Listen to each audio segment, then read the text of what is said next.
Hello friends, ਮੈਂ ਕਰਮ ਸਵਾਗਤ ਕਰਦਾ ਜੀ ਤੁਹਾਡਾ ਸਭ ਦਾ ਪੰਜਾਬ ਐਜੂਕੇਸ਼ਨ ਚੈਨਲ ਤੇ। ਅੱਜ ਆਪਾਂ ਜਿਸ ਟੌਪਿਕ ਬਾਰੇ ਗੱਲ ਕਰਨ ਜਾ ਰਹੇ ਹਾਂ ਉਹ ਹੈ ਜੀ ਗੁਪਤ ਸਾਮਰਾਜ। ਅੱਜ ਦੀ ਵੀਡੀਓ ਹੈ ਜੀ ਗੁਪਤ ਸਾਮਰਾਜ ਦਾ ਭਾਗ 2।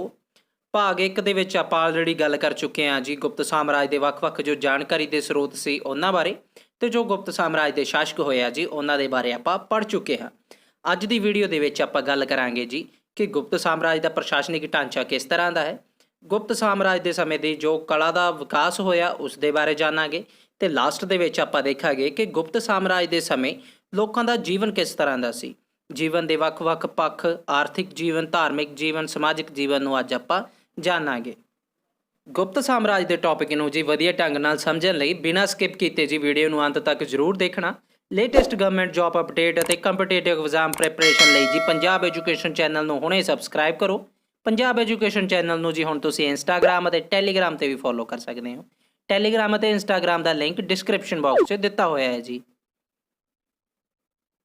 ਸਭ ਤੋਂ ਪਹਿਲਾਂ ਆਪਾਂ ਗੱਲ ਕਰਦੇ ਹਾਂ ਜੀ ਉਹਨਾਂ ਮੇਨ ਪੁਆਇੰਟਸ ਦੀ ਜਿਨ੍ਹਾਂ ਦੇ ਬਾਰੇ ਅੱਜ ਆਪਾਂ ਪੜ੍ਹਨ ਜਾ ਰਹੇ ਹਾਂ। ਪਹਿਲਾ ਹੈ ਜੀ ਪ੍ਰਸ਼ਾਸਨ ਪ੍ਰਬੰਧ। ਸਭ ਤੋਂ ਪਹਿਲਾਂ ਜੀ ਆਪਾਂ ਗੁਪਤ ਸਾਮਰਾਜ ਦੇ ਪ੍ਰਸ਼ਾਸਨ ਪ੍ਰਬੰਧ ਬਾਰੇ ਜਾਣਾਂਗੇ, ਤੇ ਉਸ ਤੋਂ ਬਾਅਦ ਆਪਾਂ ਵੇਖਾਂਗੇ ਕਿ ਗੁਪਤ ਸ਼ਾਸਨ ਸਮੇਂ ਜੀ ਲੋਕਾਂ ਦਾ ਸਮਾਜਿਕ ਜੀਵਨ ਕਿਸ ਤਰ੍ਹਾਂ ਸੀ। ਸਮਾਜਿਕ ਜੀਵਨ ਬਾਰੇ ਜਾਣਨ ਤੋਂ ਬਾਅਦ ਆਪਾਂ ਪੜ੍ਹਾਂਗੇ ਜੀ ਕਿ ਲੋਕਾਂ ਦਾ ਆਰਥਿਕ ਜੀਵਨ ਕਿਸ ਤਰ੍ਹਾਂ ਦਾ ਸੀ। ਉਸ ਤੋਂ ਬਾਅਦ ਆਪਾਂ ਜਾਣਾਂਗੇ ਕਿ ਕਲਾ ਅਤੇ ਸਾਹਿਤ ਜਿਸ ਦੀ ਰਚਨਾ ਜੀ ਗੁਪਤ ਸ਼ਾਸਨ ਦੇ ਸਮੇਂ ਹੋਈ ਹੈ, ਗੁਪਤ ਸਾਮਰਾਜ ਦੇ ਸਮੇਂ ਹੋਈ ਹੈ, ਉਹ ਕਿਸ ਤਰ੍ਹਾਂ ਦਾ ਸੀ। ਅਤੇ ਅੰਤ ਵਿੱਚ ਆਪਾਂ ਦੇਖਾਂਗੇ ਕਿ ਗੁਪਤ ਸਾਮਰਾਜ ਵੇਲੇ ਜੀ ਵਿਗਿਆਨ ਅਤੇ ਤਕਨੋਲੋਜੀ ਦੇ ਵਿੱਚ ਕਿਸ ਤਰ੍ਹਾਂ ਦੀ ਉੱਨਤੀ ਹੋਈ ਹੈ, ਕਿਸ ਤਰ੍ਹਾਂ ਦੀ ਤਰੱਕੀ ਹੋਈ ਹੈ। ਆਓ ਹੁਣ ਇੱਕ ਇੱਕ ਕਰਕੇ ਜੀ ਆਪਾਂ ਇਹਨਾਂ ਪੁਆਇੰਟਸ ਨੂੰ ਜਾਣਦੇ ਹਾਂ।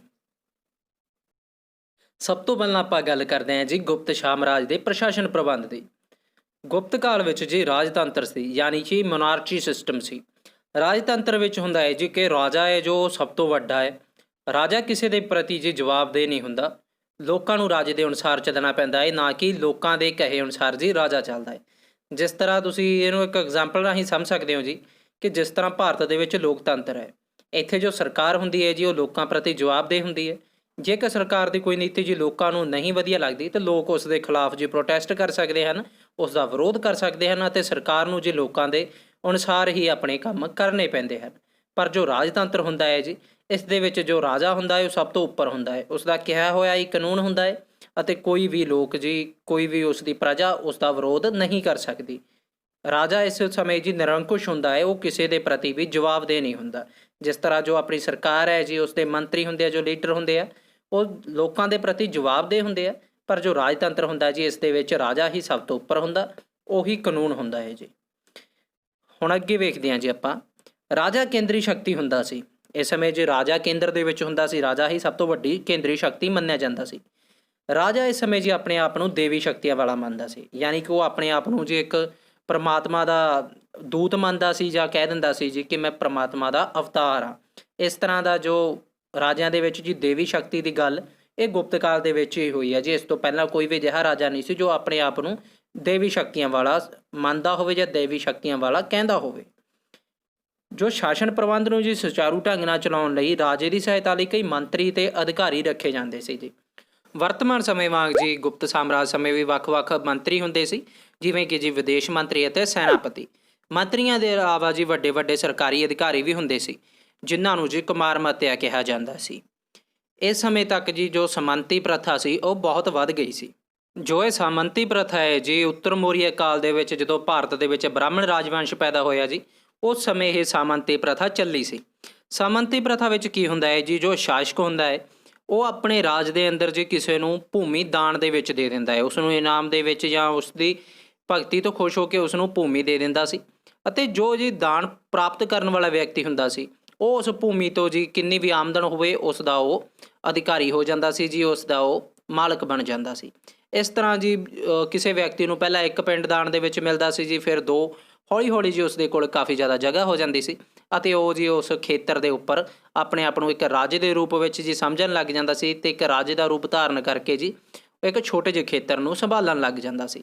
ਇਸ ਤਰ੍ਹਾਂ ਜੀ ਰਾਜੇ ਦੇ ਅੰਦਰ ਛੋਟੇ ਰਾਜੇ ਦਾ ਜੋ ਪ੍ਰਬੰਧ ਸੀ, ਇਸ ਨੂੰ ਹੀ ਸਾਮੰਤੀ ਵਿਵਸਥਾ ਕਿਹਾ ਜਾਂਦਾ ਸੀ। ਸਾਮੰਤੀ ਵਿਵਸਥਾ ਜੀ ਕਿਸ ਰਾਜਵੰਸ਼ ਦੇ ਦੁਆਰਾ ਚਲਾਈ ਗਈ ਸੀ, ਇਹ ਤੁਸੀਂ ਕਮੈਂਟ ਦੇ ਵਿੱਚ ਦੱਸਣਾ ਹੈ। ਇਸ ਦੇ ਬਾਰੇ ਜੀ ਆਪਾਂ ਬ੍ਰਾਹਮਣ ਰਾਜਵੰਸ਼ ਦੀ ਵੀਡੀਓ ਦੇ ਵਿੱਚ ਗੱਲ ਕਰ ਚੁੱਕੇ ਹਾਂ। ਜੇਕਰ ਤੁਸੀਂ ਉਹ ਵੀਡੀਓ ਨਹੀਂ ਦੇਖੀ ਜੀ, ਤੇ ਉਸ ਦਾ ਲਿੰਕ ਤੁਹਾਨੂੰ ਉੱਪਰ ਆਈ ਬਟਨ 'ਚ ਤੇ ਨੀਚੇ ਡਿਸਕ੍ਰਿਪਸ਼ਨ ਬਾਕਸ 'ਚ ਮਿਲ ਜਾਏਗਾ। ਤੁਸੀਂ ਉਹ ਵੀਡੀਓ ਨੂੰ ਦੇਖ ਲੈਣਾ ਤੇ ਕਮੈਂਟ ਦੇ ਵਿੱਚ ਜ਼ਰੂਰ ਦੱਸਣਾ ਜੀ ਕਿ ਕਿਸ ਰਾਜਵੰਸ਼ ਦੇ ਵੇਲੇ ਇਹ ਵਿਵਸਥਾ ਸ਼ੁਰੂ ਹੋਈ ਸੀ। ਕਿਸੇ ਸਾਮਰਾਜ ਦੇ ਪ੍ਰਸ਼ਾਸਨਿਕ ਢਾਂਚੇ ਵਿੱਚ ਜੀ ਸਭ ਤੋਂ ਜ਼ਰੂਰੀ ਹੈ ਉਸ ਸਾਮਰਾਜ ਦੀ ਪ੍ਰਸ਼ਾਸਨਿਕ ਵੰਡ। ਜਿਸ ਤਰ੍ਹਾਂ ਜੀ ਵਰਤਮਾਨ ਸਮੇਂ ਵਿੱਚ ਭਾਰਤ ਦੇਸ਼ ਨੂੰ ਕਈ ਸਟੇਟ ਵਿੱਚ ਵੰਡਿਆ ਗਿਆ ਹੈ ਜੀ, ਉਹ ਸਟੇਟ ਨੂੰ ਅੱਗੇ ਜ਼ਿਲ੍ਹਿਆਂ ਵਿੱਚ ਤੇ ਜ਼ਿਲ੍ਹਿਆਂ ਨੂੰ ਅੱਗੇ ਜੀ ਪਿੰਡਾਂ ਦੇ ਵਿੱਚ ਵੰਡਿਆ ਜਾਂਦਾ ਹੈ। ਇਸੇ ਤਰ੍ਹਾਂ ਜੀ ਗੁਪਤ ਸਾਮਰਾਜ ਦੇ ਸਮੇਂ ਵੀ ਸੀ। ਉਸ ਸਮੇਂ ਜੀ ਭਾਰਤ ਨੂੰ ਵੱਖ-ਵੱਖ ਭਾਗਾਂ ਦੇ ਵਿੱਚ ਵੰਡਿਆ ਗਿਆ ਸੀ ਜੀ।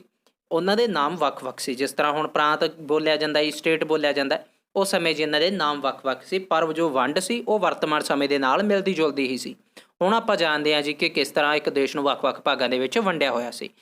ਸਭ ਤੋਂ ਪਹਿਲਾਂ ਤਾਂ ਜੀ ਆ ਮੈਪ ਦੇਖੋ। ਆ ਮੈਪ ਦੇ ਉੱਪਰ ਜੋ ਗ੍ਰੀਨ ਵਾਲਾ ਸਾਈਡ ਆ ਜੀ, ਜੋ ਗ੍ਰੀਨ ਕਲਰ ਆ, ਇਹ ਸਾਰਾ ਏਰੀਆ ਸੀ ਜੋ ਇਹ ਗੁਪਤ ਸਾਮਰਾਜ ਦੇ ਅੰਡਰ ਆਉਂਦਾ ਸੀ। ਜੇ ਗੁਪਤ ਸਾਮਰਾਜ ਦਾ ਇਹ ਅਧਿਕਾਰ ਖੇਤਰ ਸੀ। ਹੁਣ ਆਪਾਂ ਵੇਖਦੇ ਹਾਂ ਜੀ ਕਿ ਇਸ ਜੋ ਇਹ ਸਾਮਰਾਜ ਖੇਤਰ ਸੀ, ਇਸ ਨੂੰ ਕਿੰਨੇ ਭਾਗਾਂ ਦੇ ਵਿੱਚ ਵੰਡਿਆ ਗਿਆ ਹੈ। ਸਭ ਤੋਂ ਪਹਿਲਾਂ ਆ ਜਾਂਦਾ ਹੈ ਜੀ ਦੇਸ਼। ਦੇਸ਼ ਨੂੰ ਜੀ ਰਾਜਾ ਚਲਾਉਂਦਾ ਸੀ। ਇਹ ਸਭ ਤੋਂ ਜੋ ਵੱਡਾ ਭਾਗ ਹੈ ਜੀ, ਇਸ ਨੂੰ ਦੇਸ਼ ਬੋਲਿਆ ਜਾਂਦਾ ਹੈ। ਦੇਸ਼ ਨੂੰ ਜੀ ਅੱਗੇ ਪ੍ਰਾਂਤਾਂ ਦੇ ਵਿੱਚ ਵੰਡਿਆ ਜਾਂਦਾ ਸੀ, ਜਿਸ ਨੂੰ ਬੋਲਿਆ ਜਾਂਦਾ ਸੀ ਜੀ ਭੁਕਤੀ। ਭੁਕਤੀ ਟੋਟਲ ਜੀ 26 ਸੀ, ਯਾਨੀ ਕਿ 26 ਉਸ ਸਮੇਂ ਜੀ ਸਟੇਟ ਮੰਨੇ ਜਾਂਦੇ ਸੀ। ਅਤੇ ਜੋ ਸਟੇਟ ਦਾ ਜੀ ਸਭ ਤੋਂ ਵੱਡਾ ਅਧਿਕਾਰੀ ਹੁੰਦਾ ਸੀ, ਉਸ ਦਾ ਨਾਮ ਸੀ ਜੀ ਉਪਰਿਕ। ਇਸ ਤੋਂ ਅੱਗੇ ਸੀ ਜੀ ਵਿਸ਼ੇ, ਜਿਸ ਨੂੰ ਹੁਣ ਜੀ ਆਪਾਂ ਜ਼ਿਲ੍ਹਾ ਬੋਲ ਸਕਦੇ ਹਾਂ। ਵਰਤਮਾਨ ਸਮੇਂ ਦਾ ਜ਼ਿਲ੍ਹੇ ਨੂੰ ਉਸ ਸਮੇਂ ਵਿਸ਼ੇ ਕਿਹਾ ਜਾਂਦਾ ਸੀ। ਅਤੇ ਇਸ ਦਾ ਜੋ ਸਭ ਤੋਂ ਵੱਡਾ ਅਧਿਕਾਰੀ ਹੁੰਦਾ ਸੀ ਜੀ, ਉਸ ਨੂੰ ਕਿਹਾ ਜਾਂਦਾ ਸੀ ਵਿਸ਼ੇਪਤੀ। ਅਤੇ ਸਭ ਤੋਂ ਜੋ ਛੋਟੀ ਇਕਾਈ ਹੁੰਦੀ ਸੀ ਜੀ, ਉਹ ਸੀ ਗ੍ਰਾਮ, ਯਾਨੀ ਕਿ ਪਿੰਡ। ਅਤੇ ਜੋ ਉਸ ਦਾ ਜੀ ਸਭ ਤੋਂ ਵੱਡਾ ਅਧਿਕਾਰੀ ਹੁੰਦਾ ਸੀ, ਜਿਸ ਤਰ੍ਹਾਂ ਜੀ ਹੁਣ ਆਪਣਾ ਸਰਪੰਚ ਹੁੰਦਾ ਹੈ ਪਿੰਡ ਦਾ, ਉਸ ਤਰ੍ਹਾਂ ਉਸ ਸਮੇਂ ਜੋ ਗ੍ਰਾਮ ਦਾ ਸਭ ਤੋਂ ਵੱਡਾ ਅਧਿਕਾਰੀ ਹੁੰਦਾ ਸੀ, ਉਸ ਨੂੰ ਬੋਲਿਆ ਜਾਂਦਾ ਸੀ ਜੀ ਗ੍ਰਾਮਿਕ। ਇਸ ਤਰ੍ਹਾਂ ਆਪਾਂ ਜਾਣਦੇ ਹਾਂ ਜੀ ਕਿ ਗੁਪਤ ਸਾਮਰਾਜ ਸਮੇਂ ਜੋ ਪ੍ਰਸ਼ਾਸਨਿਕ ਵੰਡ ਸੀ ਜੀ, ਉਹ ਕਿਸ ਤਰ੍ਹਾਂ ਕੀਤੀ ਗਈ ਸੀ। ਇਸ ਦੇ ਨਾਲ ਮਿਲਦੇ ਜੁਲਦੇ ਜੀ ਕਈ ਵਾਰੀ ਪ੍ਰਸ਼ਨ ਆ ਜਾਂਦੇ ਆ। ਕਿਸੇ ਵੀ ਸਾਮਰਾਜ ਦਾ ਨਾਮ ਲਿਖ ਕੇ ਜੀ ਪੁੱਛ ਲਿਆ ਜਾਂਦਾ। ਜਿਸ ਤਰ੍ਹਾਂ ਆ ਜਾਂਦਾ ਹੈ ਜੀ ਕਿ ਮੌਰੀਆ ਸਾਮਰਾਜ ਸਮੇਂ ਜੋ ਪ੍ਰਸ਼ਾਸਨਿਕ ਢਾਂਚੇ ਸੀ, ਉਸ ਦੀ ਸਭ ਤੋਂ ਛੋਟੀ ਇਕਾਈ ਕਿਹੜੀ ਸੀ, ਸਭ ਤੋਂ ਛੋਟੀ ਪ੍ਰਸ਼ਾਸਨਿਕ ਇਕਾਈ ਕਿਹੜੀ ਸੀ। ਅਤੇ ਉੱਥੇ ਜੀ ਫਿਰ ਆਪਾਂ ਪਿੰਡ ਨੂੰ ਸਭ ਤੋਂ ਛੋਟੀ ਇਕਾਈ ਮੰਨਦੇ ਆ। ਜਿਸ ਤਰ੍ਹਾਂ ਇੱਥੇ ਗ੍ਰਾਮ ਹੈ ਜੀ, ਉਸ ਦਾ ਨਾਮ ਗ੍ਰਾਮ ਦਿੱਤਾ ਹੋਇਆ। ਅਤੇ ਜੇ ਪੁੱਛਿਆ ਜਾਵੇ ਜੀ ਕਿ ਸਭ ਤੋਂ ਵੱਡੀ ਪ੍ਰਸ਼ਾਸਨਿਕ ਇਕਾਈ ਕਿਹੜੀ ਸੀ, ਤਾਂ ਉਹ ਹੁੰਦਾ ਹੈ ਜੀ ਦੇਸ਼। ਅਤੇ ਜੇ ਸਭ ਤੋਂ ਛੋਟੀ ਪ੍ਰਸ਼ਾਸਨਿਕ ਇਕਾਈ ਪੁੱਛਿਆ ਜਾਵੇ ਤਾਂ ਫਿਰ ਹੋਏਗਾ ਜੀ ਗ੍ਰਾਮ। ਗੁਪਤ ਸਾਮਰਾਜ ਦੇ ਪ੍ਰਸ਼ਾਸਨਿਕ ਪ੍ਰਬੰਧ ਬਾਰੇ ਜਾਣਨ ਤੋਂ ਬਾਅਦ ਹੁਣ ਆਪਾਂ ਗੱਲ ਕਰਦੇ ਹਾਂ ਜੀ ਗੁਪਤ ਸਾਮਰਾਜ ਦੇ ਸਮਾਜਿਕ ਜੀਵਨ ਬਾਰੇ। ਜਾਣਦੇ ਆ ਕਿ ਲੋਕਾਂ ਦਾ ਜੀ ਜੀਵਨ ਕਿਸ ਤਰ੍ਹਾਂ ਦਾ ਸੀ। ਇਸ ਸਮੇਂ ਜੀ ਲੋਕ ਬਹੁਤ ਖੁਸ਼ਹਾਲ ਸੀ। ਜੋ ਗੁਪਤ ਸਾਮਰਾਜ ਸੀ, ਇਸ ਸਮੇਂ ਲੋਕ ਬਹੁਤ ਖੁਸ਼ਹਾਲ ਸੀ। ਇਸੇ ਸਮੇਂ ਹੀ ਜੀ ਇੱਕ ਚੀਨੀ ਯਾਤਰੀ ਸੀ, ਚੀਨੀ ਬੌਧ ਯਾਤਰੀ ਸੀ, ਜਿਸ ਦਾ ਨਾਮ ਸੀ ਜੀ ਫਾਹਿਆਨ। ਉਹ ਭਾਰਤ ਆਇਆ ਸੀ। ਉਸ ਦੇ ਅਨੁਸਾਰ ਜੀ ਇਸ ਸਮੇਂ ਕੋਈ ਵੀ ਅਪਰਾਧ ਨਹੀਂ ਹੁੰਦਾ ਸੀ ਅਤੇ ਕੋਈ ਵੀ ਚੋਰੀ ਭਾਰਤ ਦੇ ਵਿੱਚ ਨਹੀਂ ਹੁੰਦੀ ਸੀ। ਇਸ ਲਈ ਜੀ ਜੋ ਲੋਕ ਸੀ, ਉਹ ਆਪਣੇ ਘਰਾਂ ਨੂੰ ਬਿਨਾਂ ਤਾਲਾ ਲਾਏ ਜੀ ਖੁੱਲ੍ਹੇ ਹੀ ਛੱਡ ਕੇ ਬਾਹਰ ਚਲੇ ਜਾਂਦੇ ਸੀ। ਕਿਉਂਕਿ ਜੋ ਉਸ ਸਮੇਂ ਪ੍ਰਬੰਧ ਇੰਨਾ ਵਧੀਆ ਸੀ, ਇੰਨਾ ਕਾਨੂੰਨ ਵਧੀਆ ਸੀ ਕਿ ਉਸ ਸਮੇਂ ਕੋਈ ਵੀ ਜੀ ਚੋਰੀ ਨਹੀਂ ਕਰਦਾ ਸੀ ਅਤੇ ਕੋਈ ਵੀ ਅਪਰਾਧ ਨਹੀਂ ਕਰਦਾ ਸੀ। ਇਹਨਾਂ ਸਭ ਗੱਲਾਂ ਨੂੰ ਵੇਖ ਕੇ ਹੀ ਜੀ ਫਾਹਿਆਨ ਨੇ ਗੁਪਤ ਕਾਲ ਦੇ ਸਮੇਂ ਨੂੰ ਜੀ ਭਾਰਤੀ ਇਤਿਹਾਸ ਦਾ ਸੁਨਹਿਰੀ ਯੁੱਗ ਕਿਹਾ ਸੀ। ਇਸੇ ਲਈ ਜੀ ਜੋ ਗੁਪਤ ਕਾਲ ਹੈ, ਇਸ ਨੂੰ ਗੋਲਡਨ ਏਜ ਬੋਲਿਆ ਜਾਂਦਾ ਹੈ। ਜਿਸ ਤਰ੍ਹਾਂ ਜੀ ਗੁਪਤ ਕਾਲ ਦੇ ਸਮੇਂ ਫਾਹਿਆਨ ਆਇਆ ਸੀ, ਇਸੇ ਤਰ੍ਹਾਂ ਹੀ ਜੀ ਵੱਖ-ਵੱਖ ਸਾਮਰਾਜ ਸਮੇਂ, ਵੱਖ-ਵੱਖ ਸ਼ਾਸਕਾਂ ਸਮੇਂ ਵੱਖ-ਵੱਖ ਯਾਤਰੀ ਭਾਰਤ ਦੇ ਵਿੱਚ ਆਉਂਦੇ ਰਹੇ ਆ। ਇਹਨਾਂ ਨੂੰ ਤੁਸੀਂ ਯਾਦ ਰੱਖਣਾ ਹੈ ਜੀ ਕਿ ਕਿਹੜਾ ਯਾਤਰੀ ਕਿਸ ਦੇ ਸਮੇਂ ਆਇਆ ਸੀ। ਤੁਹਾਡੀ ਰਿਵੀਜ਼ਨ ਲਈ ਜੀ ਇੱਕ ਪ੍ਰਸ਼ਨ ਆ ਤੁਹਾਡੇ ਲਈ ਕਿ ਚੰਦਰਗੁਪਤ ਮੌਰੀਆ ਦੇ ਸਮੇਂ ਕਿਹੜਾ ਵਿਦੇਸ਼ੀ ਯਾਤਰੀ ਸੀ ਜੋ ਭਾਰਤ ਦੇ ਵਿੱਚ ਆਇਆ ਸੀ। ਇਸ ਦਾ ਆਨਸਰ ਜੀ ਤੁਸੀਂ ਕਮੈਂਟਾਂ ਦੇ ਵਿੱਚ ਨੀਚੇ ਦੱਸਣਾ ਹੈ ਜੀ ਜ਼ਰੂਰ। ਇਸ ਦੇ ਬਾਰੇ ਜੀ ਆਪਾਂ ਚੰਦਰਗੁਪਤ ਮੌਰੀਆ ਦੀ ਵੀਡੀਓ ਦੇ ਵਿੱਚ ਪੜ੍ਹ ਚੁੱਕੇ ਹਾਂ ਜੀ। ਜੋ ਮੌਰੀਆ ਕਾਲ ਦੀ ਵੀਡੀਓ ਸੀ, ਉਸ ਦੇ ਵਿੱਚ ਆਪਾਂ ਇਹਦੇ ਬਾਰੇ ਡਿਟੇਲ ਨਾਲ ਗੱਲ ਕਰ ਚੁੱਕੇ ਹਾਂ। ਜੇਕਰ ਤੁਹਾਡੇ ਜੀ ਉਹ ਵੀਡੀਓ ਯਾਦ ਹੈ, ਤੁਸੀਂ ਉਹ ਵੀਡੀਓ ਨੂੰ ਦੇਖਿਆ, ਤਾਂ ਤੁਸੀਂ ਕਮੈਂਟ ਦੇ ਵਿੱਚ ਜੀ ਆਨਸਰ ਜ਼ਰੂਰ ਦੇਣਾ। ਜੇਕਰ ਨਹੀਂ ਯਾਦ ਤਾਂ ਜੀ ਤੁਸੀਂ ਉਸ ਵੀਡੀਓ ਨੂੰ ਦੇਖ ਕੇ ਜੀ ਆਪਣੀ ਰਿਵੀਜ਼ਨ ਵੀ ਕਰ ਲੈਣਾ ਅਤੇ ਫਿਰ ਜੀ ਇੱਥੇ ਕਮੈਂਟ ਦੇ ਵਿੱਚ ਆਨਸਰ ਵੀ ਦੇ ਦੇਣਾ। ਗੁਪਤ ਕਾਲ ਸਮੇਂ ਜੋ ਜਾਤੀ ਵਿਵਸਥਾ ਸੀ ਜੀ, ਉਹ ਬਹੁਤ ਕਠੋਰ ਹੋ ਗਈ ਸੀ। ਕਠੋਰ ਦਾ ਕੀ ਮਤਲਬ ਹੈ ਜੀ, ਇਸ ਦੇ ਬਾਰੇ ਆਪਾਂ ਗੱਲ ਕਰ ਲੈਂਦੇ ਹਾਂ। ਕਿਉਂਕਿ ਉਸ ਸਮੇਂ ਜੀ ਸਮਾਜ ਦੇ ਵਿੱਚ ਬਹੁਤ ਸਾਰੀਆਂ ਉਪਜਾਤਾਂ ਬਣ ਗਈਆਂ ਸੀ। ਜਾਤੀਆਂ ਦੀ ਗਿਣਤੀ ਜੀ 4 ਤੋਂ ਵੱਧ ਕੇ ਬਹੁਤ ਵਧੇਰੇ ਹੋ ਗਈ ਸੀ। ਇਸ ਸਮੇਂ ਜੋ ਜਾਤੀ ਵਿਵਸਥਾ ਸੀ ਜੀ, ਉਹ ਜਨਮ ਆਧਾਰਿਤ ਹੋ ਗਈ ਸੀ। ਇਸ ਤੋਂ ਪਹਿਲਾਂ ਕੀ ਸੀ ਜੀ ਕਿ ਜੋ ਜਾਤੀ ਸੀ, ਉਹ ਬੰਦੇ ਦੇ ਕੰਮ 'ਤੇ ਆਧਾਰਿਤ ਹੁੰਦੀ ਸੀ। ਕੋਈ ਵੀ ਵਿਅਕਤੀ ਜੀ ਕਿਸੇ ਵੀ ਟਾਈਪ ਦਾ ਕੰਮ ਕਰਕੇ ਆਪਣੀ ਜਾਤੀ ਨੂੰ ਚੇਂਜ ਕਰ ਸਕਦਾ ਸੀ। ਪਰ ਜੋ ਗੁਪਤ ਕਾਲ ਦਾ ਸਮਾਂ ਸੀ ਜੀ, ਇਸ ਸਮੇਂ ਇਹ ਵਿਵਸਥਾ ਕਠੋਰ ਹੋ ਗਈ ਸੀ। ਕਿਉਂਕਿ ਜਾਤੀ ਵੀ ਕਿਸੇ ਵੀ ਵਿਅਕਤੀ ਦੇ ਹੁਣ ਕੰਮ 'ਤੇ ਨਹੀਂ, ਉਸ ਦੇ ਜਨਮ 'ਤੇ ਆਧਾਰਿਤ ਹੋ ਗਈ ਸੀ ਅਤੇ ਕੋਈ ਵੀ ਵਿਅਕਤੀ ਉਸ ਜਾਤੀ ਨੂੰ ਜੀ ਬਦਲ ਨਹੀਂ ਸਕਦਾ ਸੀ। ਇਸ ਸਮੇਂ ਜੀ ਸਮਾਜ ਦੇ ਵਿੱਚ ਦਾਸ ਵੀ ਪਾਏ ਜਾਂਦੇ ਸੀ, ਪਰ ਉਹਨਾਂ ਦੀ ਹਾਲਤ ਜੀ ਠੀਕ ਸੀ। ਉਹਨਾਂ ਦੀ ਹਾਲਤ ਬਹੁਤ ਵਧੇਰੇ ਮਾੜੀ ਨਹੀਂ ਸੀ। ਕਿਸੇ ਵੀ ਸਮੇਂ ਦੇ ਸਮਾਜਿਕ ਜੀਵਨ ਨੂੰ ਸਮਝਣ ਲਈ ਜੀ ਇਹ ਜ਼ਰੂਰੀ ਹੋ ਜਾਂਦਾ ਹੈ ਕਿ ਉਸ ਸਮੇਂ ਔਰਤਾਂ ਦੀ ਸਥਿਤੀ ਕੀ ਸੀ, ਇਸ ਨੂੰ ਜਾਣਿਆ ਜਾਵੇ। ਹੁਣ ਆਪਾਂ ਗੱਲ ਕਰਦੇ ਹਾਂ ਜੀ ਕਿ ਗੁਪਤ ਕਾਲ ਦੇ ਸਮੇਂ ਔਰਤਾਂ ਦੀ ਸਥਿਤੀ ਕਿਸ ਤਰ੍ਹਾਂ ਦੀ ਸੀ।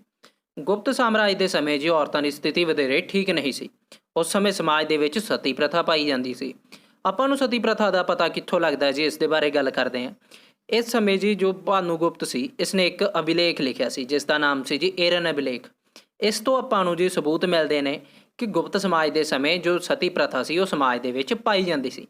ਸਤੀ ਪ੍ਰਥਾ ਦੇ ਵਿੱਚ ਜੀ ਤੁਹਾਨੂੰ ਪਤਾ ਹੀ ਹੈ ਕਿ ਇਸਤਰੀਆਂ ਦੇ ਹੱਕਾਂ ਦਾ ਸ਼ੋਸ਼ਣ ਕੀਤਾ ਜਾਂਦਾ ਹੈ, ਉਹਨਾਂ ਨੂੰ ਅੱਗ ਦੇ ਵਿੱਚ ਜਲਾ ਦਿੱਤਾ ਜਾਂਦਾ ਹੈ। ਇਸ ਤਰ੍ਹਾਂ ਆਪਾਂ ਮੰਨ ਸਕਦੇ ਹਾਂ ਜੀ ਕਿ ਜੋ ਔਰਤਾਂ ਦੀ ਸਥਿਤੀ ਸੀ ਉਹ ਵਧੇਰੇ ਚੰਗੀ ਨਹੀਂ ਸੀ। ਜੋ ਇਹ ਏਰਨ ਅਭਿਲੇਖ ਆ ਜੀ, ਇਹ ਭਾਨੂ ਗੁਪਤ ਦੁਆਰਾ 510 ਈਸਵੀ ਦੇ ਵਿੱਚ ਲਿਖਿਆ ਗਿਆ ਹੈ। ਤੇ ਜੋ ਭਾਨੂ ਗੁਪਤ ਸੀ ਜੀ, ਇਹ ਸੈਕਿੰਡ ਲਾਸਟ ਸ਼ਾਸਕ ਸੀ ਗੁਪਤ ਸਾਮਰਾਜ ਦਾ। ਸਮਾਜਿਕ ਜੀਵਨ ਬਾਰੇ ਜਾਣਨ ਤੋਂ ਬਾਅਦ ਹੁਣ ਆਪਾਂ ਗੱਲ ਕਰਦੇ ਹਾਂ ਜੀ ਕਿ ਗੁਪਤ ਕਾਲ ਦੇ ਸਮੇਂ ਲੋਕਾਂ ਦਾ ਆਰਥਿਕ ਜੀਵਨ ਕਿਸ ਤਰ੍ਹਾਂ ਦਾ ਸੀ। ਗੁਪਤ ਕਾਲ ਸਮੇਂ ਜੀ ਲੋਕ ਖੁਸ਼ਹਾਲ ਸੀ। ਉਸ ਸਮੇਂ ਦਾ ਜੇ ਮੁੱਖ ਧੰਦੇ ਦੀ ਗੱਲ ਕਰੀਏ ਤਾਂ ਉਹ ਸੀ ਜੀ ਖੇਤੀ। ਖੇਤੀ ਦੇ ਉੱਤੇ ਜੀ ਉਸ ਸਮੇਂ ਜੋ ਕਰ ਲਿਆ ਜਾਂਦਾ ਸੀ ਉਸ ਦੇ ਬਾਰੇ ਗੱਲ ਕਰਦੇ ਹਾਂ। ਖੇਤੀ ਦੇ ਉੱਤੇ ਕਰ ਜੀ 1/4 ਤੋਂ ਲੈ ਕੇ 1/6 ਭਾਗ ਲਿਆ ਜਾਂਦਾ ਸੀ, ਯਾਨੀ ਕਿ ਕਰ ਉਸ ਸਮੇਂ ਜੀ ਬਹੁਤ ਘੱਟ ਸੀ। ਜੋ ਰੋਜ਼ਾਨਾ ਵਰਤੋਂ ਦੀਆਂ ਚੀਜ਼ਾਂ ਸੀ ਜੀ ਉਹਨਾਂ ਦੀ ਕੀਮਤ ਵੀ ਘੱਟ ਸੀ, ਇਸ ਲਈ ਲੋਕਾਂ ਦੇ ਕੋਲ ਜੀ ਜ਼ਿਆਦਾ ਆਮਦਨ ਹੁੰਦੀ ਸੀ। ਖੇਤੀ ਦੇ ਇਲਾਵਾ ਜੀ ਉਸ ਸਮੇਂ ਵਪਾਰ ਵੀ ਕੀਤਾ ਜਾਂਦਾ ਸੀ। ਵਪਾਰ ਆਂਤਰਿਕ ਅਤੇ ਵਿਦੇਸ਼ੀ ਦੋਨੇ ਤਰ੍ਹਾਂ ਦਾ ਸੀ, ਯਾਨੀ ਕਿ ਵਪਾਰ ਜੀ ਆਪਣੀ ਸਟੇਟ ਦੇ ਅੰਦਰ ਅੰਦਰ ਜਾਂ ਕਹਿ ਸਕਦੇ ਹਾਂ ਜੀ ਕਿ ਦੇਸ਼ ਦੇ ਅੰਦਰ ਅੰਦਰ ਅਤੇ ਦੇਸ਼ ਤੋਂ ਬਾਹਰ ਵੀ ਕੀਤਾ ਜਾਂਦਾ ਸੀ। ਜੇਕਰ ਗੱਲ ਕਰੀਏ ਜੀ ਕਿ ਵਪਾਰ ਤੇ ਟੈਕਸ ਕਿੰਨਾ ਸੀ, ਤਾਂ ਇਹ ਸੀ ਜੀ 1/10 ਭਾਗ। ਵਪਾਰ ਲਈ ਜੀ ਇਸ ਸਮੇਂ ਤਾਂਬੇ ਅਤੇ ਸੋਨੇ ਦੇ ਸਿੱਕੇ ਵਰਤੇ ਜਾਂਦੇ ਸੀ। ਜਿਸ ਤਰ੍ਹਾਂ ਇੱਕ ਸਿੱਕਾ ਤੁਸੀਂ ਦੇਖ ਰਹੇ ਹੋ ਜੀ, ਇਹ ਗੁਪਤ ਸਾਮਰਾਜ ਸਮੇਂ ਦਾ ਸਿੱਕਾ ਹੈ ਜੀ, ਜੋ ਅਸਲ ਦੇ ਵਿੱਚ ਇੱਕ ਮਿਊਜ਼ੀਅਮ ਦੇ ਵਿੱਚ ਰੱਖਿਆ ਹੋਇਆ ਹੈ। ਗੁਪਤ ਕਾਲ ਦੇ ਸਮੇਂ ਜੀ ਸਭ ਤੋਂ ਵੱਧ ਸੋਨੇ ਦੇ ਸਿੱਕੇ ਚਲਾਏ ਗਏ। ਸਭ ਤੋਂ ਵੱਧ ਯਾਨੀ ਕਿ ਜੀ ਭਾਰਤ ਦੇ ਵਿੱਚ ਕਿਸੇ ਵੀ ਸ਼ਾਸਕ ਨੇ ਜਿਹੜੇ ਸਿੱਕੇ ਚਲਾਏ ਆ ਜੀ ਸੋਨੇ ਦੇ, ਉਸ ਦੇ ਵਿੱਚ ਸਭ ਤੋਂ ਜ਼ਿਆਦਾ ਸੰਖਿਆ ਦੇ ਵਿੱਚ ਜੇ ਸਿੱਕੇ ਚਲਾਏ ਆ ਤਾਂ ਉਹ ਗੁਪਤ ਕਾਲ ਦੇ ਵਿੱਚ ਚੱਲੇ ਆ ਜੀ। ਇੱਥੇ ਜੀ ਇੱਕ ਪ੍ਰਸ਼ਨ ਆ ਜਾਂਦਾ ਹੈ ਜੀ ਇਸ ਦੇ ਨਾਲ ਮਿਲਦਾ ਜੁਲਦਾ, ਜਿਸ ਨੂੰ ਤੁਸੀਂ ਜੀ ਯਾਦ ਰੱਖੋ। ਜੇਕਰ ਪੁੱਛਿਆ ਜਾਵੇ ਕਿ ਜੀ ਭਾਰਤ ਦੇ ਵਿੱਚ ਸਭ ਤੋਂ ਪਹਿਲਾਂ ਸੋਨੇ ਦੇ ਸਿੱਕੇ ਕਿਸ ਦੁਆਰਾ ਚਲਾਏ ਗਏ, ਤਾਂ ਉਹ ਚਲਾਏ ਗਏ ਸੀ ਜੀ ਇੰਡੋ ਗ੍ਰੀਕ ਦੁਆਰਾ, ਯਾਨੀ ਕਿ ਹਿੰਦ ਯੂਨਾਨੀਆਂ ਦੁਆਰਾ। ਜੇਕਰ ਪੁੱਛਿਆ ਜਾਵੇ ਕਿ ਜੀ ਸਭ ਤੋਂ ਸ਼ੁੱਧ ਸੋਨੇ ਦੇ ਸਿੱਕੇ ਯਾਨੀ ਕਿ ਕੁਆਲਿਟੀ ਵਾਈਜ਼ ਸਭ ਤੋਂ ਸ਼ੁੱਧ ਸੋਨੇ ਦੇ ਸਿੱਕੇ ਕਿਸ ਨੇ ਚਲਾਏ, ਤਾਂ ਉਹ ਚਲਾਏ ਸੀ ਜੀ ਕੁਸ਼ਾਨਾਂ ਦੇ ਸ਼ਾਸਕ ਕਨਿਸ਼ਕ ਨੇ। ਤੇ ਜੇਕਰ ਪੁੱਛਿਆ ਜਾਵੇ ਕਿ ਜੀ ਸਭ ਤੋਂ ਵੱਧ ਸੋਨੇ ਦੇ ਸਿੱਕੇ ਕਿਸ ਨੇ ਚਲਾਏ, ਤਾਂ ਉਹ ਚਲਾਏ ਸੀ ਜੀ ਗੁਪਤ ਸਾਮਰਾਜ ਸਮੇਂ। ਸਮਾਜਿਕ ਆਰਥਿਕ ਜੀਵਨ ਬਾਰੇ ਜਾਣਨ ਤੋਂ ਬਾਅਦ ਹੁਣ ਆਪਾਂ ਗੱਲ ਕਰਦੇ ਹਾਂ ਜੀ ਗੁਪਤ ਕਾਲ ਦੇ ਸਮੇਂ ਕਲਾ ਅਤੇ ਸਾਹਿਤ ਬਾਰੇ। ਗੁਪਤ ਕਾਲ ਸਮੇਂ ਜੀ ਉੱਚ ਪੱਧਰ ਦੀ ਕਲਾ ਦਾ ਵਿਕਾਸ ਹੋਇਆ। ਇਸ ਸਮੇਂ ਬੁੱਧ ਧਰਮ, ਜੈਨ ਧਰਮ ਅਤੇ ਹਿੰਦੂ ਦੇਵੀ ਦੇਵਤਿਆਂ ਸਭ ਦੀਆਂ ਜੀ ਮੂਰਤੀਆਂ ਬਣਾਈਆਂ ਗਈਆਂ। ਇਸ ਸਮੇਂ ਬਹੁਤ ਵਧੇਰੇ ਮਾਤਰਾ ਦੇ ਵਿੱਚ ਜੀ ਮੂਰਤੀ ਬਣਾਉਣ ਦਾ ਜੋ ਚੱਲਣ ਸੀ ਜੀ ਉਹ ਸ਼ੁਰੂ ਹੋਇਆ। ਇਸ ਸਮੇਂ ਜੀ ਬਹੁਤ ਸਾਰੇ ਜੋ ਸੁੰਦਰ ਮੰਦਰ ਸੀ ਉਹ ਬਣਾਏ ਗਏ। ਇਹਨਾਂ ਦੇ ਵਿੱਚ ਜੋ ਮਸ਼ਹੂਰ ਮੰਦਰ ਹੈ ਜੀ ਉਹ ਹੈ ਜੀ ਦੇਵਗੜ੍ਹ ਦਾ ਦਸ਼ਾਵਤਾਰ ਮੰਦਰ ਅਤੇ ਭੀਤਰੀ ਮੰਦਰ। ਜੋ ਦਸ਼ਾਵਤਾਰ ਮੰਦਰ ਹੈ ਜੀ, ਜੋ ਤੁਸੀਂ ਚਿੱਤਰ ਦੇਖ ਰਹੇ ਹੋ, ਇਹ ਦਸ਼ਾਵਤਾਰ ਮੰਦਰ ਦਾ ਹੀ ਦਿੱਤਾ ਹੋਇਆ ਹੈ ਜੀ। ਮੂਰਤੀਆਂ ਅਤੇ ਮੰਦਰਾਂ ਦੇ ਇਲਾਵਾ ਜੀ ਗੁਪਤ ਕਾਲ ਵਿੱਚ ਗੁਫਾਵਾਂ ਵੀ ਬਣਾਈਆਂ ਗਈਆਂ। ਮਹਾਰਾਸ਼ਟਰ ਦੇ ਵਿੱਚ ਜੀ ਜੋ ਔਰੰਗਾਬਾਦ ਦਾ ਸਥਾਨ ਆ, ਉੱਥੇ ਜੀ ਅਜੰਤਾ ਅਤੇ ਐਲੋਰਾ ਦੀਆਂ ਗੁਫਾਵਾਂ ਬਣਾਈਆਂ ਗਈਆਂ। ਇਹ ਜੋ ਗੁਫਾਵਾਂ ਨੇ ਇਹ ਬੁੱਧ ਧਰਮ, ਜੈਨ ਧਰਮ ਅਤੇ ਹਿੰਦੂ ਧਰਮ ਜੀ ਇਹ ਤਿੰਨਾਂ ਦੇ ਨਾਲ ਸੰਬੰਧਿਤ ਨੇ। ਇਹਨਾਂ ਦੇ ਵਿੱਚ ਜੀ ਵੱਖ-ਵੱਖ ਮੂਰਤੀਆਂ ਬਣੀਆਂ ਹੋਈਆਂ, ਵੱਖ-ਵੱਖ ਚਿੱਤਰ ਬਣੇ ਹੋਏ ਆ। ਇਹਨਾਂ ਗੁਫਾਵਾਂ ਦੀ ਵਰਤੋਂ ਜੀ ਗੁਪਤ ਕਾਲ ਦੇ ਸਮੇਂ ਵੱਖ-ਵੱਖ ਭਿਕਸ਼ੂਆਂ ਦੇ ਰਹਿਣ ਲਈ ਕੀਤੀ ਜਾਂਦੀ ਸੀ। ਉਹਨਾਂ ਨੂੰ ਰਹਿਣ ਲਈ ਜੀ ਇਹ ਗੁਫਾਵਾਂ ਦਿੱਤੀਆਂ ਜਾਂਦੀਆਂ ਸੀ। ਕਲਾ ਤੋਂ ਬਾਅਦ ਗੱਲ ਕਰਦੇ ਹਾਂ ਜੀ ਆਪਾਂ ਗੁਪਤ ਕਾਲ ਦੇ ਸਮੇਂ ਦੇ ਸਾਹਿਤ ਦੀ। ਉਸ ਤੋਂ ਪਹਿਲਾਂ ਜੀ ਤੁਸੀਂ ਆਹ ਡਾਇਗਰਾਮ ਦੇਖੋ ਜੀ, ਆਹ ਚਿੱਤਰ ਦੇਖੋ, ਇਹ ਜੀ ਅਜੰਤਾ ਐਲੋਰਾ ਦੀ ਗੁਫਾਵਾਂ ਦਾ ਰੀਅਲ ਪਿਕਚਰ ਹੈ ਜੀ ਉੱਥੋਂ ਦੀ। ਗੁਪਤ ਕਾਲ ਦੇ ਸਮੇਂ ਵਿੱਚ ਜੀ ਬਹੁਤ ਉੱਚ ਪੱਧਰੀ ਜੋ ਸਾਹਿਤ ਰਚਿਆ ਗਿਆ ਸੀ। ਇਸ ਸਮੇਂ ਦਾ ਜੀ ਇੱਕ ਪ੍ਰਸਿੱਧ ਕਵੀ ਹੈ ਜਿਸ ਦਾ ਨਾਮ ਹੈ ਜੀ ਕਾਲੀਦਾਸ। ਉਸ ਦੇ ਦੁਆਰਾ ਜੀ ਸ਼ਕੁੰਤਲਾ ਅਤੇ ਮੇਘਦੂਤ ਨਾਮ ਦੇ ਜੀ 2 ਰਚਨਾਵਾਂ ਇਹ ਬਹੁਤ ਜ਼ਿਆਦਾ ਪ੍ਰਸਿੱਧ ਹੋਈਆਂ। ਇਸ ਸਮੇਂ ਜੋ ਫਾਹਿਆਨ ਆਇਆ ਸੀ ਜੋ ਉਸ ਦੀਆਂ ਰਚਨਾਵਾਂ ਵੀ ਆਪਾਂ ਨੂੰ ਮਿਲਦੀਆਂ।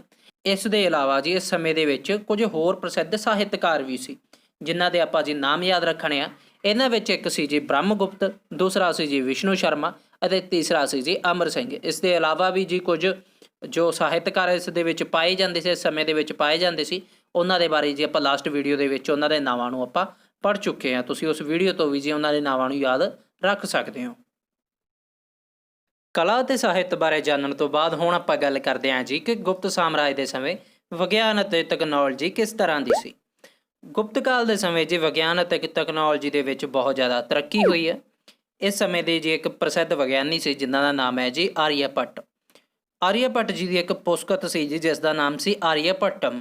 ਇਸ ਦੇ ਵਿੱਚ ਜੀ ਇਹਨਾਂ ਨੇ ਪਹਿਲੀ ਵਾਰੀ ਦੱਸਿਆ ਕਿ ਜੋ ਪ੍ਰਿਥਵੀ ਹੈ ਜੀ ਇਹ ਸੂਰਜ ਦੀ ਪਰਿਕਰਮਾ ਕਰਦੀ ਹੈ। ਸੂਰਜ ਇੱਕ ਜਗ੍ਹਾ ਸਥਿਰ ਹੈ ਤੇ ਜੋ ਪ੍ਰਿਥਵੀ ਹੈ ਇਹ ਉਸ ਦੀ ਪਰਿਕਰਮਾ ਕਰਦੀ ਹੈ। ਇਸ ਤੋਂ ਪਹਿਲਾਂ ਮੰਨਿਆ ਜਾਂਦਾ ਸੀ ਜੀ ਕਿ ਪ੍ਰਿਥਵੀ ਇੱਕ ਜਗ੍ਹਾ 'ਤੇ ਖੜੀ ਹੋਈ ਹੈ, ਇੱਕ ਜਗ੍ਹਾ 'ਤੇ ਰੁਕੀ ਹੋਈ ਹੈ, ਜੋ ਸੂਰਜ ਹੈ ਉਹ ਉਸ ਦੀ ਪਰਿਕਰਮਾ ਕਰਦਾ ਹੈ। ਇਸ ਤਰ੍ਹਾਂ ਜੀ ਇਹਨਾਂ ਨੇ ਇੱਕ ਬਹੁਤ ਵੱਡੀ ਖੋਜ ਕੀਤੀ। ਇਸ ਦੇ ਬਾਅਦ ਜੀ ਇਹਨਾਂ ਨੇ ਇੱਕ ਹਿਸਾਬ ਦੇ ਵਿੱਚ ਖੋਜ ਕੀਤੀ ਹੈ। ਹਿਸਾਬ ਵਿਸ਼ੇ ਦੇ ਵਿੱਚ ਜੋ ਦਸ਼ਮਲਵ ਵਰਤਿਆ ਜਾਂਦਾ ਹੈ ਜੀ, ਇਸ ਦੀ ਖੋਜ ਵੀ ਜੀ ਆਰੀਆਭੱਟ ਜੀ ਦੇ ਦੁਆਰਾ ਹੀ ਕੀਤੀ ਗਈ ਸੀ। ਗੁਪਤ ਕਾਲ ਦੇ ਵਿੱਚ ਜੀ ਵਿਗਿਆਨ ਦੇ ਇਲਾਵਾ ਤਕਨੋਲੋਜੀ ਦੇ ਵਿੱਚ ਵੀ ਉੱਨਤੀ ਹੋਈ ਸੀ। ਇਸ ਸਮੇਂ ਜੀ ਜੋ ਚੰਦਰਗੁਪਤ ਵਿਕਰਮਾਦਿੱਤ ਸੀ, ਜਿਸ ਨੂੰ ਚੰਦਰਗੁਪਤ ਦੂਜਾ ਬੋਲਿਆ ਜਾਂਦਾ ਜੀ, ਉਸਨੇ ਮਹਿਰੌਲੀ ਵਿੱਚ ਦਿੱਲੀ ਵਿੱਚ ਇੱਕ ਸਤੰਭ ਬਣਵਾਇਆ ਸੀ, ਇੱਕ ਲੋਹ ਸਤੰਭ ਬਣਵਾਇਆ। ਇਹ ਜੋ ਲੋਹ ਸਤੰਭ ਆ ਜੀ ਮਹਿਰੌਲੀ 'ਚ, ਇਹ ਜੋ ਕੁਤਬ ਮੀਨਾਰ ਆ ਉਸ ਦੇ ਬਿਲਕੁਲ ਸਾਹਮਣੇ ਆ। ਜੋ ਇਹ ਸਤੰਭ ਸੀ ਜੀ ਇਹ 23 ਫੁੱਟ ਉੱਚਾ ਤੇ 7.5 ਟਨ ਦਾ ਜੀ ਇਹਦਾ ਵਜ਼ਨ ਸੀ। ਇਸ ਸਤੰਭ ਨੂੰ ਜੀ ਉਸ ਸਮੇਂ ਬਣਾਇਆ ਗਿਆ ਸੀ ਗੁਪਤ ਕਾਲ ਦੇ ਸਮੇਂ। ਇਸ ਸਤੰਭ ਨੂੰ ਜੀ ਲਗਭਗ ਹੁਣ 1600 ਸਾਲ ਤੋਂ ਵੱਧ ਦਾ ਸਮਾਂ ਹੋ ਗਿਆ, ਪਰ ਇਸ ਨੂੰ ਜੀ ਅੱਜ ਤੱਕ ਵੀ ਜੰਗਾਲ ਨਹੀਂ ਲੱਗੀ। ਇਸ ਤੋਂ ਆਪਾਂ ਨੂੰ ਪਤਾ ਲੱਗਦਾ ਹੈ ਜੀ ਕਿ ਉਸ ਸਮੇਂ ਦੇ ਜੋ ਲੋਕ ਸੀ ਉਹਨਾਂ ਦੀ ਟੈਕਨੀਕ ਸੀ, ਜੋ ਉਹਨਾਂ ਦੀ ਤਕਨੀਕ ਸੀ, ਉਹ ਅੱਜ ਦੇ ਸਮੇਂ ਨਾਲੋਂ ਕੁਝ ਵਿਕਸਿਤ ਹੀ ਸੀ। ਇਹਨਾਂ ਸਭ ਕਾਰਨਾਂ ਕਰਕੇ ਜੀ ਜਿਨ੍ਹਾਂ ਨੂੰ ਆਪਾਂ ਵੀਡੀਓ ਦੇ ਵਿੱਚ ਕਵਰ ਕੀਤਾ, ਜਿਸ ਤਰ੍ਹਾਂ ਜੀ ਇਹਨਾਂ ਦਾ ਜੋ ਗੁਪਤ ਕਾਲ ਦਾ ਪ੍ਰਸ਼ਾਸਨ ਪ੍ਰਬੰਧ ਸੀ ਉਹ ਬਹੁਤ ਚੰਗਾ ਸੀ, ਲੋਕਾਂ ਦਾ ਆਰਥਿਕ ਸਮਾਜਿਕ ਜੀਵਨ ਵੀ ਬਹੁਤ ਵਧੀਆ ਸੀ, ਅਤੇ ਇਸ ਸਮੇਂ ਜੀ ਕਲਾ ਅਤੇ ਸਾਹਿਤ ਦਾ ਵਿਕਾਸ ਹੋਇਆ, ਵਿਗਿਆਨ ਤਕਨੋਲੋਜੀ ਦਾ ਵੀ ਇਸ ਸਮੇਂ ਜੀ ਬਹੁਤ ਉੱਨਤੀ ਹੋਈ ਹੈ। ਇਹਨਾਂ ਸਭ ਕਾਰਨਾਂ ਕਰਕੇ ਇਹ ਜੀ ਜੋ ਗੁਪਤ ਕਾਲ ਸੀ ਇਸ ਨੂੰ ਜੀ ਸੁਨਹਿਰੀ ਯੁੱਗ ਕਿਹਾ ਗਿਆ, ਇਸ ਨੂੰ ਗੋਲਡਨ ਏਜ ਬੋਲਿਆ ਜਾਂਦਾ ਹੈ। ਇੱਥੇ ਹੀ ਸਮਾਪਤ ਹੁੰਦੀ ਹੈ ਜੀ ਆਪਣੀ ਅੱਜ ਦੀ ਇਹ ਵੀਡੀਓ। ਹੋਪ ਸੋ ਤੁਹਾਨੂੰ ਵੀਡੀਓ ਚੰਗੀ ਲੱਗੀ ਹੋਏਗੀ। ਵੀਡੀਓ ਦੇ ਵਿੱਚ ਜੀ ਜੋ ਵੀ ਤੁਹਾਡੇ ਤੋਂ ਕੁਐਸਚਨ ਪੁੱਛੇ ਗਏ ਆ ਉਹਨਾਂ ਦੇ ਆਨਸਰ ਜੀ ਤੁਸੀਂ ਕਮੈਂਟ ਦੇ ਵਿੱਚ ਜ਼ਰੂਰ ਕਰਨਾ। ਤੁਹਾਨੂੰ ਵੀਡੀਓ ਦੇ ਵਿੱਚ ਜੀ ਕੋਈ ਵੀ ਇੰਪਰੂਵਮੈਂਟ ਚਾਹੀਦੀ ਹੈ, ਕਿਸੇ ਟਾਈਪ ਦਾ ਤੁਹਾਨੂੰ ਕੋਈ ਚੀਜ਼ ਨਹੀਂ ਸਮਝ ਆ ਰਹੀ, ਤਾਂ ਤੁਸੀਂ ਕਮੈਂਟ ਦੇ ਵਿੱਚ ਜ਼ਰੂਰ ਦੱਸਣਾ, ਅਤੇ ਵੀਡੀਓ ਨੂੰ ਲਾਈਕ ਜ਼ਰੂਰ ਕਰਨਾ ਜੀ, ਕਿਉਂਕਿ ਤੁਹਾਡਾ ਲਾਈਕ ਹੀ ਮੇਰੇ ਵਾਸਤੇ ਮੋਟੀਵੇਸ਼ਨ ਹੈ। ਵੀਡੀਓ ਚੰਗੀ ਲੱਗੀ ਤਾਂ ਜੀ ਵੀਡੀਓ ਨੂੰ ਲਾਈਕ ਕਰਨਾ ਤੇ ਸ਼ੇਅਰ ਕਰਨਾ ਨਾ ਭੁੱਲਣਾ ਜੀ। ਕੰਪੀਟੀਟਿਵ ਐਗਜ਼ਾਮ ਦੀ ਪ੍ਰੈਪਰੇਸ਼ਨ ਲਈ ਜੀ ਤੇ ਗਵਰਨਮੈਂਟ ਜੌਬ ਅਪਡੇਟ ਲਈ ਪੰਜਾਬ ਐਜੂਕੇਸ਼ਨ ਚੈਨਲ ਨੂੰ ਹੁਣੇ ਸਬਸਕ੍ਰਾਈਬ ਕਰੋ ਜੀ। ਪੰਜਾਬ ਐਜੂਕੇਸ਼ਨ ਚੈਨਲ ਨੂੰ ਜੀ ਇੰਸਟਾਗ੍ਰਾਮ ਤੇ ਟੈਲੀਗ੍ਰਾਮ ਤੇ ਵੀ ਫੋਲੋ ਕਰੋ ਜੀ।